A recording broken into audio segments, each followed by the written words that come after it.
Intercity vonat érkezik Budapest déli pályaudvar felől a 4. vágányra és indul tovább 18 óra 37 perckor Zalaegerszegre.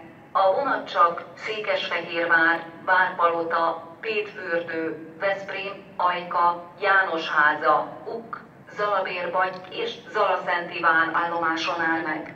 A vonat végén a kijelölt kocsi csak helyjegyváltásával vehető igénybe. Kerékpárral utazó utasainknak kerékpár-helyjegyváltás kötelező. Tájékoztatjuk tisztelt utasainkat, hogy pályakizárás miatt Veszprém, Ajka és Ajka-Veszprém viszonylatban vonatpótló autóbuszok közlekednek. A vonatpótló autóbuszokon a megváltott menetjegyek és bérletek érvényesek, a kerékpárszállítás nem lehetséges. Az okozott kellemetlenségért megértésüket kérjük.